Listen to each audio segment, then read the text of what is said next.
Iya, kita lanjutkan diskusi pemirsa, masih bersama kami ada Mas Haristo di sini. Mas Haristo, pertanyaan menggantung saya tadi begitu ya. Nampaknya kalau kita dengarkan tadi dari Mas Andre, kuasa hukum dari korban, bukti-bukti yang ada terkait dengan dugaan keterlibatan sang ibu ini masih sangat prematur, Mas. Apakah ini bisa dijadikan barang bukti nanti? Yang pertama kan keterangan saksi itu ya, baru keterangan saksi. Dan dari keterangan saksi itu belum menjawab dua hal utama. Apa itu?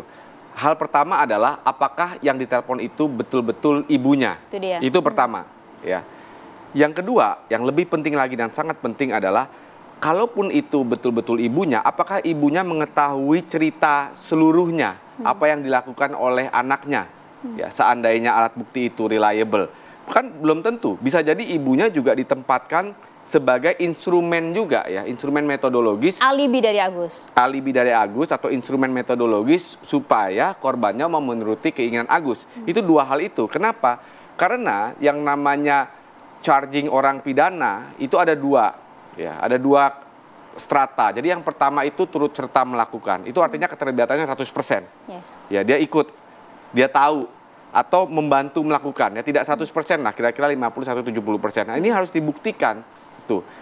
Terakhir tadi saya katakan untuk mendakwa seorang ibu dan seorang anak dalam tindak pidana yang sama itu bukan hal yang gampang. Ya, di Indonesia dan di seluruh dunia, di jurisdiksi lain, hampir di seluruh dunia. Kenapa? Karena ada instrumen-instrumen hukum yang melindungi, misalnya anak bersaksi untuk ibunya, ibu bersaksi memberatkan untuk anaknya. Tadi hukum yang saya kita katakan. juga mengatur itu kan ya? Hukum kita mengatur itu tadi saya katakan di KUHP di pasal 221, di KUHAP di pasal 168. Jadi nggak gampang, artinya threshold atau kualitas alat buktinya itu harus tinggi sekali untuk mendudukan antara anak dan ibu dalam suatu kejahatan, apalagi kejahatannya tindak pidana kekerasan seksual. Ya, ini artinya pihak kepolisian juga harus putar otak begitu ya untuk kemudian mencari bukti yang tepat. Apakah kemudian memang dalam mencari aksinya ini Agus bekerja sendiri atau tidak gitu ya? Ya, mungkin itu pengembangan ya. Tapi kan saya lihat gini, pertama kan ini dari laporan satu korban dulu. Kemudian setelah ini blow up di media, korban-korban lain bermunculan. Menurut saya fokusnya pasti akan ke sana dulu. Ya, kenapa? Karena membuktikan tadi, membuktikan ibu dan anak, keterlibatan ibu ini luar biasa sulit ya, luar biasa sulit. Kenapa sulit tadi? Karena kualitas pembuktiannya harus betul-betul solid. Kenapa harus betul-betul solid? Ya tadi karena ada instrumen-instrumen hukum yang melindungi tadi. Ya, tadi yang saya katakan pertama derajat keterlibatannya bagaimana. Betul. Ya, kemudian untuk membuktikan itu alat buktinya nggak gampang, nggak bisa cuman saksi doang. Ya? Nggak bisa cuman keterangan saksi doang misalnya, walaupun saksinya mengatakan dari 17 mengatakan 10, itu kan nggak bisa kemudian alat buktinya menjadi tercukupi. Karena dari 10 saksi itu dia hanya menceritakan bagian parsial dari satu cerita yang penuh. Karena yang dilakukan Agus ini kan metodologis tadi, dia dari awal observasi berdasarkan keterangan ya, observasi, kemudian dia ada metode untuk ekstraksi informasi yang sensitif tadi, ya setelah membangun reputasi, menaruh rasa iba, kemudian dari situ informasi sensitif itu dijadikan alat sandera, ya alat sandera yang saya bilang metodenya adalah sextortion atau sex extortion, jadi memeras ya dengan instrumen informasi sensitif itu untuk melakukan kegiatan seksual itu adalah metode yang diakomodasi oleh Undang-Undang TPKS, tindak pidana kekerasan seksual dalam pasal 6C itu memanfaatkan kerentanan, tipu muslihat, atau perbawa. Perbawa itu karisma orang yang digunakan secara salah, atau bahasa sederhananya seperti menghipnotis orang gitu loh. Itu bahasa sederhana ya. Nah, itu kan sebuah metode dalam pasal 6C yang diakomodasi di sini. Dan untuk menempatkan seorang ibu di dalam situ itu bukan pekerjaan yang gampang. Bukan pekerjaan yang gampang. Mas Andre, saya ingin tanyakan dari 17 korban yang saat ini Anda tangani, begitu ya Mas, ada berapa korban yang kemudian mengaku betul bahwa sempat dihubungi atau bahkan menghubungi sang ibu ini? Seperti yang saya bilang tadi Mbak, itu ada beberapa korban. Kalau seingat saya itu sekitar 2 atau 3 korban yang dimana si pelaku atau tersangka ini melakukan alibinya tadi untuk melibatkan alibinya tadi untuk meminta tolong kepada korban untuk menelpon ibunya begitu. Ada sekitar 2 atau 3 korban begitu Mbak. Oke, 2-3 korban. Tapi betul ya Mas bahwa memang keterlibatan sang ibu yang kemudian digunakan oleh Agus sebagai alibi tadi memang betul membuat iba para korban kemudian mempercayai Agus bahkan tidak mungkin melakukan hal-hal yang di luar nalar ini. Ya, di lain sisi mungkin ada salah satu korban yang memang percaya, atau di lain sisi juga ada yang tidak percaya. Nah, tidak percaya ini di sebagian korban itu ada yang memang beberapa yang tidak dilibatkan ibunya gitu. Ada tidak ada alibi menelpon, meminta tolong menelpon ibunya, tidak ada beberapa korban. Nah, di beberapa korban yang lainnya ini yang memang di lain sisi menolak tadi, ada gestur menolak dari korban sehingga korban kabur. Nah, disitulah ada alibi-alibi yang dimana pelaku atau tersangka ini meminta tolong untuk menelpon ibunya begitu. Seperti itu. Oke, yang pertanyaan publik yang kemudian menjadi pertanyaan besar adalah mengapa sih kemudian para korban ini bisa begitu terpikat oleh perkataan Agus dengan begitu manipulasi yang begitu luar biasa, bahkan hingga tidak bisa memberontak gitu, Mas? Ya, ini kan begini, di rangkaian peristiwa itu memang ada memberontaknya korban, tapi sebelum memberontak itu kan pelaku mengeluarkan rasa ibah kepada korban dengan cara memperkenalkan terlebih dahulu, kemudian menggali menggali privasi korban begitu dengan masa lalunya, kemudian memperlihatkan prestasi-prestasi dari pelaku atau tersangka ini sehingga korban percaya bahwa pelaku atau tersangka ini tidak memiliki niat jahat begitu. Nah, jadi korban ini berpikir bahwa si pelaku ini tidak memiliki niat jahat untuk melakukan sesuatu hal itu, sehingga dalam proses perjalanan ketika pelaku sudah mendapatkan momentum tersebut, sehingga itu menjadi kesempatan yang pelaku melakukan kegiatan selanjutnya atau proses selanjutnya. Ketika profiling sudah dilakukan oleh pelaku ini, kayak seperti tadi, kemudian masuk ke tahap selanjutnya, yang dimana ada ancaman dan intimidasi. Nah, di sanalah korban tidak bisa berkutik dengan adanya ancaman atau intimidasi yang dilakukan oleh pelaku atau tersangka ini begitu.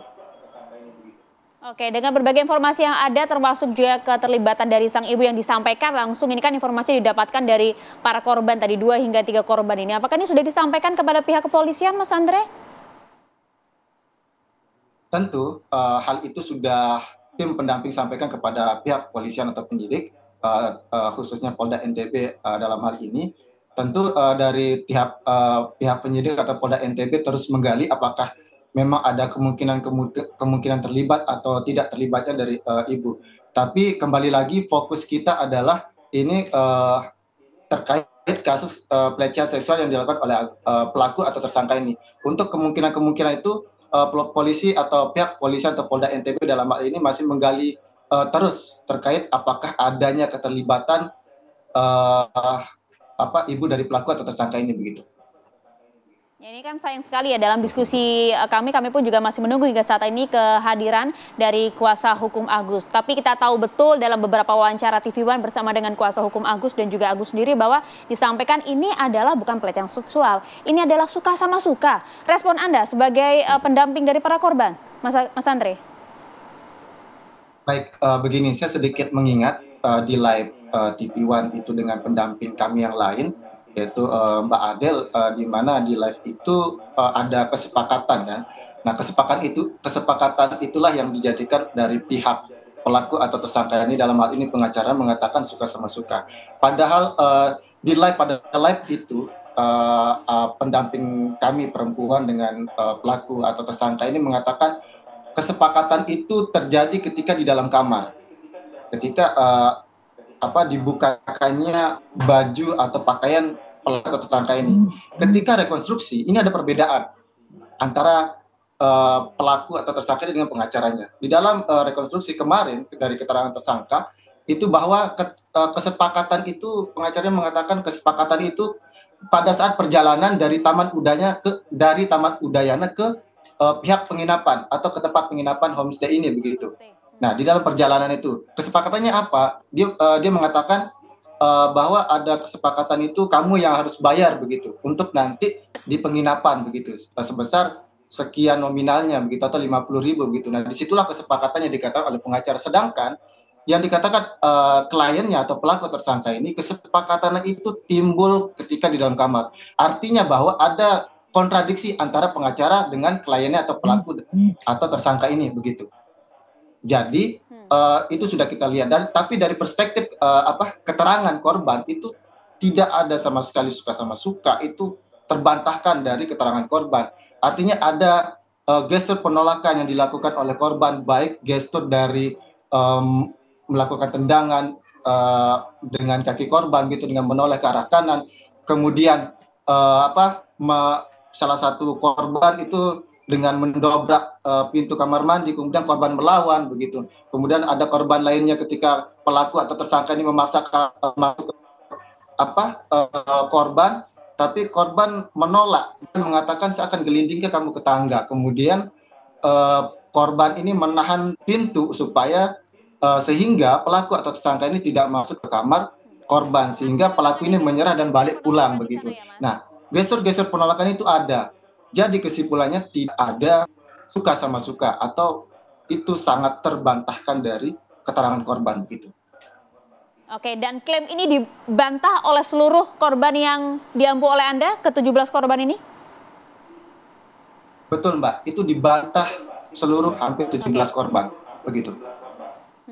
Oke, Mas Aristo, gimana kita mengkonstruksikan kasus ini ya Mas? Karena di satu sisi Agus klaimnya demikian, tapi para korban pun juga klaim demikian usai rekonstruksi kemarin. Jadi gini sederhananya ya Mbak Maria ya, yang namanya persoalan hukum, apalagi nanti di persidangan, nanti penyidikan, ini kan sebenarnya adu klaim, ya, adu klaim. Jadi, hak mereka juga. Hak mereka, jadi begini, jadi klaim Agus itu kan memang tempting ya, bahwa wah saya disabled, bagaimana mungkin saya melakukan pelecehan seksual, saya saja tidak bisa meng-apply force gitu ya. Kemudian ada klaim juga dari polisi ya, yang diwakili polisi, korban yang diwakili oleh polisi, oh iya mungkin saja karena itu tidak melalui force, tapi melalui, bahasa sederhananya melalui mulutnya dia memanipulasi. Nah, klaim ini kan sebenarnya nanti hukum itu akan menjelaskan klaim mana yang paling masuk akal, yang didukung dengan bukti-buktinya. Itu kan sederhananya. Nah, kalau sekarang kita lihat bukti-bukti memang dari informasi-informasi di media, kemudian dari penyidikan, arah anginnya adalah klaimnya itu lebih mendekati kenyataan, klaim yang menyatakan Agus memang melakukan tindak pidana kekerasan seksual. Dugaan itu terbukti dia sudah menjadi tersangka, terbukti sudah ada korban-korbannya sampai 17 hari ini. Nah, sekarang bagaimana? Karena ini masih penyidikan, masih ada waktu kan, belum sampai persidangan nanti. Agus untuk kalau dia punya bukti-bukti yang bisa membantah klaim itu. Apa misalnya bukti-buktinya? Misalnya kalau dia punya percakapan bahwa memang ada percakapan mesra antara Agus dengan perempuan-perempuan yang dianggap menjadi korban itu kan bisa menebalkan elemen konsensualitas yang menjadi argumen utama dari pihaknya Agus. Nah, ada nggak dia argumentasi-argumentasi atau bukti-bukti itu? Meskipun itu dalam bentuk digital, chat dan lain-lain? Lebih bagus malah dalam bentuk digital. Kenapa? Karena kan kalau dalam bentuk digital selama itu tidak tainted, itu kan natural, artinya percakapan yang natural. Ya, kemudian dari bentuk digital itu misalnya menjadi keterangan saksi bisa, atau misalnya natural dari percakapan itu dikonfirm oleh ahli bisa. Nah, punya nggak ya klaim itu? Karena sekarang klaim yang kedua ini, klaimnya polisi ini terdengar lebih masuk akal, ya, karena ada korban-korbannya, metodologinya, lalu kemudian ada video Agus yang merayu itu ya, yang sebenarnya di-leak polisi. Ya, walaupun itu saya garis bawahi juga, kalau itu di-leak oleh polisi itu ada persoalan juga sebenarnya dia me-leak alat bukti begitu, karena sudah meng-cast aura guilty kepada Agusnya, jadi pertandingan klaim ini berat sebelah.